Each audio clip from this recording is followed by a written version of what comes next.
আসসালামু আলাইকুম সবাইকে। আপনারা অনেকেই জানতে চান যে আমি একটা যে অর্গানিক তেলটা বানাই, এই তেলটায় আমি কি কি উপকরণ দিই এবং এই সমস্ত তেল আর যে উপকরণগুলো এগুলো আমি কোথা থেকে কালেক্ট করি। আগে আমি বলে দেব বন্ধুরা, আমি এই তেলে মূলত কি কি উপাদানগুলো দিই এবং সবই যে গাছড়া ভেষজ উপাদান, সেটা হয়তো আজকে আপনারা ভালো মতন বুঝতে পারবেন। আর এখানে আমি কি কি গাছড়া দিই আপনাদের সাথে আমি সেটাই শেয়ার করবো বলে আমি এই ভিডিওটা আপনাদের জন্য স্পেশালি বানালাম। তো পুরো দেখুন, আমি প্রথমে কি যে উপাদানগুলো আপনাদের দেখাচ্ছি সেগুলো আপনারা দেখতে থাকুন। এখানে কি কি রকমের উপাদানগুলো আছে। এটা হচ্ছে জবা পাতা, আছে পেয়ারা পাতা, আছে এটা হচ্ছে তুলসী পাতা, নয়নতারা ফুলের পাতা, নীলকণ্ঠ নীলকণ্ঠ আছে, হচ্ছে এটা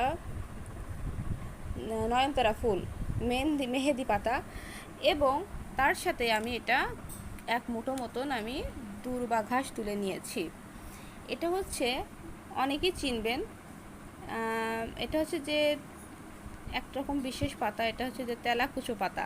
তেলাকুচো পাতাটা সব জায়গা হয় না, এটা একরকম ঔষধি একটা উদ্ভিদ, এটা রান্না করেও খায় মানুষ, এটা অনেকে শাক বলেও চিনে, তবে এটা চুলেও ব্যবহার করা যায়।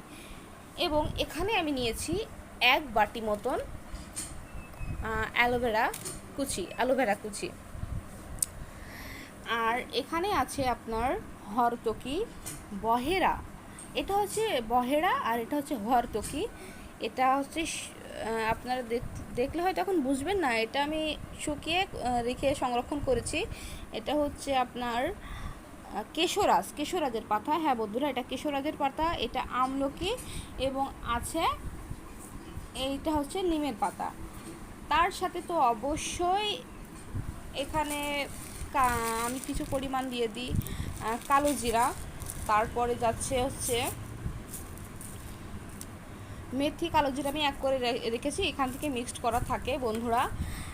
এবং আরও কিছু উপাদান থাকে তার ভিতরে, যে এও একরকম গাছ, আপনারা হয়তো খেয়াল করলেও বুঝতে পারবেন না এই গাছটা কিসের, কারণ একটা বিশেষ ধরনের গাছ। এই গাছটা আমি নিমের গাছ থেকে এটা সংরক্ষণ করেছি। এটা নিম গাছেরই একটা কাণ্ড বা একটা জিনিস, এটা আমি এখান থেকে সংগ্রহ করেছি। তা বাদেও বন্ধুরা, আমরা যত রকম জিনিস আপনারা এখানে দেখছেন, আমি এখানে 4 ভাগের ভিতরে প্রায় 3 ভাগই আমার গাছ ছাদ বাগান থেকে সংরক্ষণ করেছি। এবং কিছু জিনিস আছে, যেহেতু এগুলো তো আর আমি এই আমলা, হরতকি, বহেরা, এগুলো তো আর আমি নিজের গাছ নেই, তো এগুলো আমি কিনে রাখছি। কালো জিরা, বেশ কয়েক রকম উপাদান আমাকে কিনতে হয়। আর বাকি যে জিনিসগুলো আছে সেই জিনিসগুলো আমি আমার বাড়ি থেকেই কালেক্ট করি। আর 2-1% জিনিস, বিশেষ করে এই যে কেশরাজটা আপনারা দেখছেন, কেশরাজ, আর এই যে তারপরে আছে দুবলো, এইগুলো তো বাইরে থেকে কালেক্ট করতে হয়। তা বাদেও বন্ধুরা, আপনারা যেগুলো দেখলেন এইগুলো জিনিস বাদেও আমি আপনাদের কিছু জিনিস আপনাদের দেখাচ্ছি না, যেহেতু আমি এখানে তেল বানিয়ে সেল করি, তো সব জিনিস তো আর বলা যায় না। বেশ কয়েকটা উপাদান আমি এখানে দিইনি, এটা আমাদের সিক্রেট একটা ব্যাপার। আর এই তেলটা বানাই, আমার অনেক ফ্রেন্ডরা জিজ্ঞাসা করে যে তুমি যে তেলটা বানাচ্ছ, কখনো তো এই তেল সম্পর্কে কোনো ইউটিউবে কোনো ভিডিও ছাড়ো না বা কিছু বলো না। তো আমি ভাবলাম যে একবার একটা উপকরণটা, কিছু 4 ভাগে 3 ভাগ উপকরণগুলো আমি আপনাদেরকে দেখাই দিই, যাতে আপনারা এটা বুঝতে পারবেন যে কতটা সহজ উপায়ে এইগুলো আমি সংরক্ষণ করছি বা কি কি জিনিস লাগে। আসলে সবার পক্ষে এতগুলো জিনিস সম্ভব না একসাথে নেওয়া। তো আপনারা দেখছেন বন্ধুরা কি কি জিনিসগুলো দিয়ে আমি আপনাদেরকে মূলত এই তেলগুলো তৈরি করে দিই। এখানে কিন্তু অনেক গাছগাছরা আছে, এই গাছগাছরাগুলো কিন্তু সচরাচর সব জায়গাতে কিন্তু পাওয়া যায় না, আবার কিছু জায়গায় কিছু জিনিস পাওয়া গেলেও কিছু জিনিস সেল করতে হয়। মূলত আমি এই তেলটা বানাচ্ছি, অর্ডার আসছে বলে আমার এক ফ্রেন্ড আমাকে দিছে। আমি তো বলেছি যে ওকে নারিকেল তেল দিতে, কিন্তু ও বললো কি আমার কাছে তো ঘানি নারিকেল তেল নাই, তুই প্যারাশুট নারিকেল তেল কিনে নিয়ে যা। তো আমি এই তেলটা মূলত এই যে 200 মিলি, এটা কিন্তু 200 মিলি, একেবারে ছোটো না, 200 মিলির যে বোতলটা, এই বোতল তেল বানাবো এবং এই তেলটার ভিতরে এতগুলো রেমেডি যাবে। তো বন্ধুরা, আপনারা এই তেলটা যদি নিতে চান বা আপনারা যদি বাড়িতেই বানিয়ে ফেলতে পারেন তাহলে অবশ্যই এভাবে বানাবেন।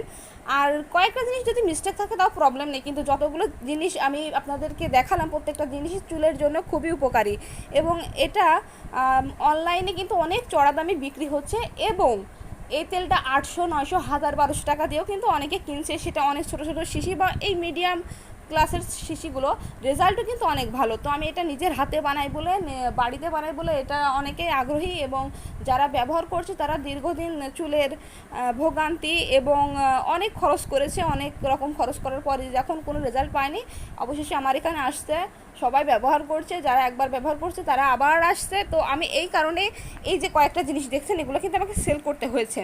আমি তো চাইলে তো এগুলো দিয়েও বানাতে পারতাম। তো আমি মনে করছি এটা যত যত্ন সহকারে আমি এটা বানাতে পারি, যত যত্ন সহকারে এগুলো আমি দিতে পারি, সাধারণ যারা ব্যবহার করবে তারা যাতে এরকমটা মনে করে, যারা না করে যে এটা আমাকে পাই করে কোনো রকম বানাই দিছে।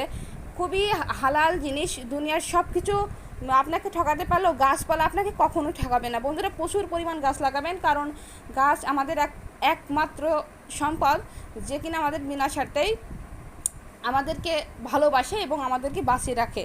তো বন্ধুরা, আমি যতগুলো গাছ এখানে লাগিয়েছি তার ভিতরে সবই আমার ছাদ বাগান থেকে নেওয়া, শুধু ওই 2-1টা জিনিস বাদে, এই যে বিশেষ করে এই যে এই ওষুধগুলো বাদে, এগুলো সব ঔষধি। তো অনেকেই জানতে চেতেন যে কিভাবে আমি এই উপকরণগুলো দিয়ে বানাই। তো আমি একটা কথা বলবো বন্ধুরা, এতগুলো উপকরণের পাশাপাশিও কিন্তু এখনও বেশ কয়েকটা উপকরণ আছে, বিশেষ করে 2-3 রকম গাছ, 2-1 রকম ফুল আমি এখানে দেখাইনি, কারণ কিছু জিনিস তো সিক্রেট রাখাই ভালো, তাই না? তো বন্ধুরা, আপনাদের যদি ভালো লাগে অবশ্যই আমার চ্যানেল সাবস্ক্রাইব করবেন, লাইক দিবেন, কমেন্ট করবেন, আপনাদের বিশেষ মতামত থাকলে আমাকে জানাবেন।